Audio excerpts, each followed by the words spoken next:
Today we're going to dive deep into yoga philosophy and to explain how the process of consciousness and impression relates to grief. So it's an exploration of consciousness, conditioning and grief in diving deep into yoga philosophy. Our discussion of grief and conditioning touches upon the most fundamental mechanics of consciousness. The pain or loss is not simply the subtraction of a loved one from our life. It is the agonizing dissolution of a vast structure of expectation, habits, ingrained neutral pathways, a process best understood through the lens of mental conditioning.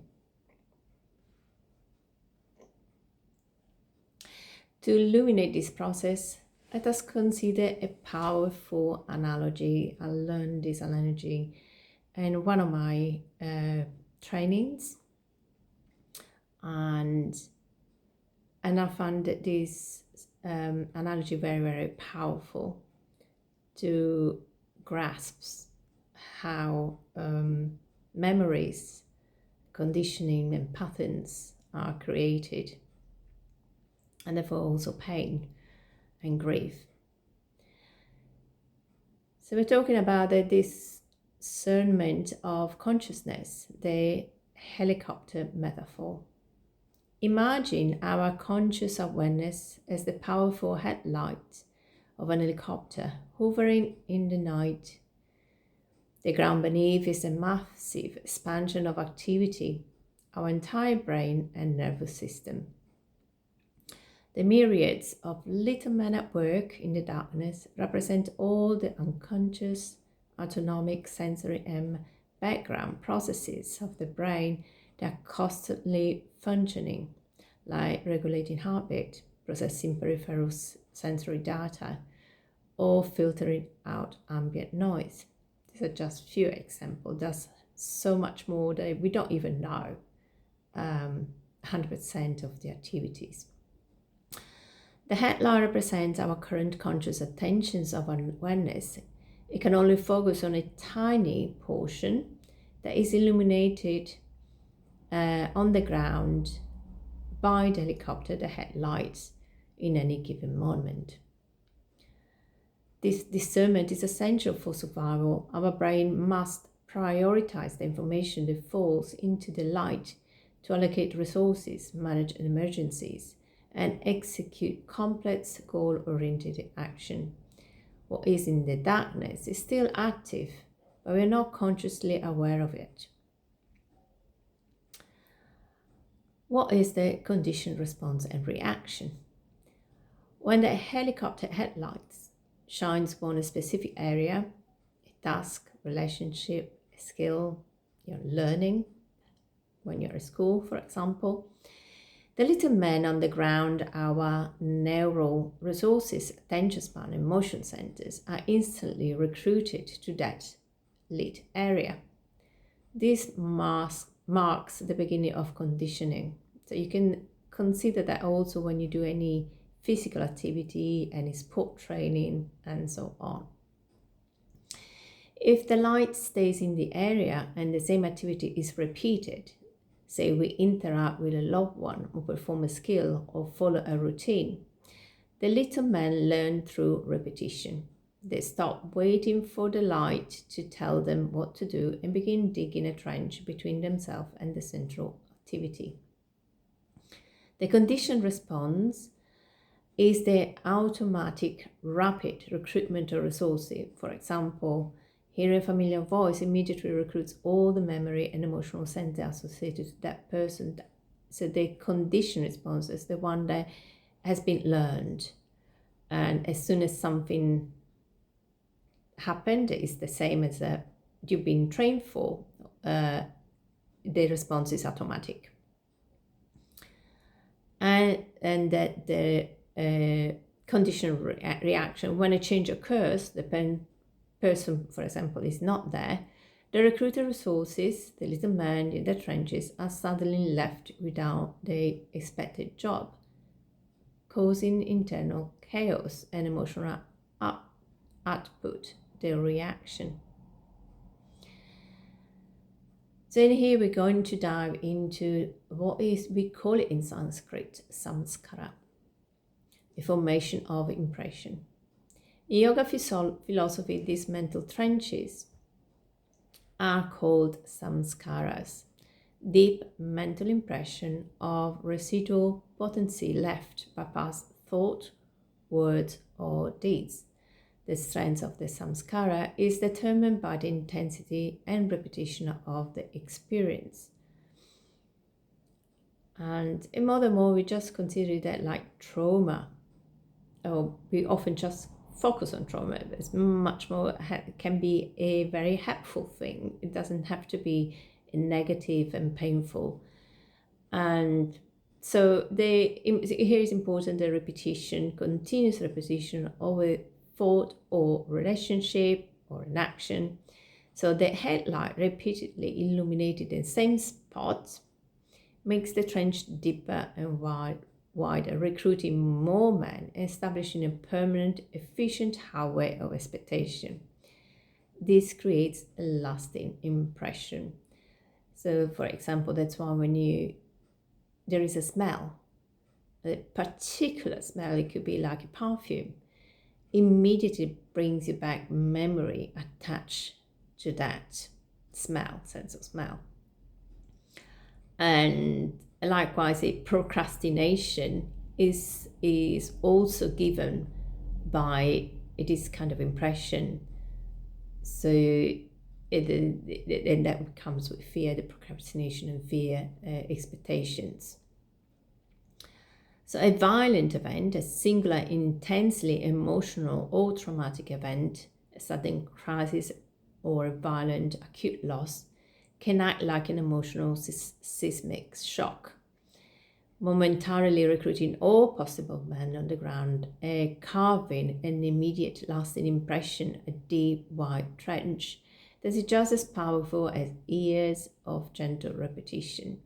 So gentle note here, passive aggression, that true too is that the slow, gentle repetition, but can create quite a lot of damage. So these samskara form our personality, our habits, and crucially our attachment. We become psychologically reliant on the continuation of these conditions pattern. So maybe have a pause here and just process what we just said. It's quite fundamental, deep, and sometimes even disturbing. So take a break if you need, and before we continue. So let's look at grief as deconditioning. And please don't look at this in a negative way, just as a tool to understand why you feel discomfort, why do you feel pain. So when a significant loss occurs, the object of our conditioning is removed.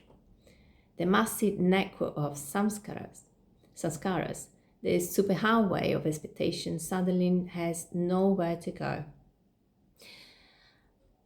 So that can be an object, can be like a loved person.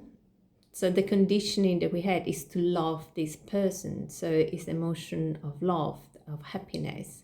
So when that person disappears, they consequently also this love and happiness find nowhere to go. And that's the grief. And we can put that, as I said, grief comes in many forms and shapes. So it could be an animal that is suddenly gone. So all the cuddles, all the sense of well-being and happiness, and the pouring maybe of a cat, when it goes, all of these has nowhere to go. And same with a job, loss of a job, you have an identity associated to that job. you had a certain skill that you were using for that job. Once the job is gone, your identity and your skill has nowhere to go. And that creates pain, that chaos creates pain and sense of a feeling uncomfort, lost. So the pain of grief is the energy release as the conditioned mind resists the distraction of his own deeply grooved pattern. It is the arduous, often overwhelming work of the brain being forced to break the trenches and dissolve the samskara associated with the relationship, ultimately leading to the formation of new, albeit painful, patterns of existence. So when I talk about the brain being forced to break these trenches, it's not because we want to, it's just because we don't have the trigger. There is no person, so these trenches don't get triggered. They are not here. They cannot be there anymore. And I hope it makes sense, and it's not too painful for you to listen to this. So understanding grief is a process of deconditioning. And when we look at it that way, offer a path towards acceptance, allowing us to recognize the pain not as a flaw, but as the inevitable and the difficult work of rewriting the landscape of your mind, therefore reallocating resource in memory, love. And so the memory will always be there,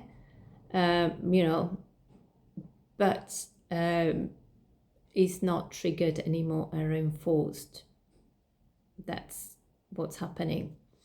And so your little men, they're now going to be recruited to do something else because that trigger, as we want to call it that way, it is not repeated. It's not there anymore, and eventually they will be used elsewhere. And I hope this help a little bit. And again, this is just a way to look at it, and it's not the correct way, but it's the way that really was life-changing for me and helped me. Well, it helps me along my life and everything that happens or is happening and will happen in my life, to understand in a more natural way. So when you are involved emotionally, it just chaos can be just chaos, and you lose your direction. And trying to step away from it and look at it from a natural mind, that's what we call it in yoga philosophy and Vedic philosophy, and pretty much in any kind of philosophy. And it helps. It helps to take a moment, breathe, and reorganize your thoughts and put your resources where you need them to be. Thank you.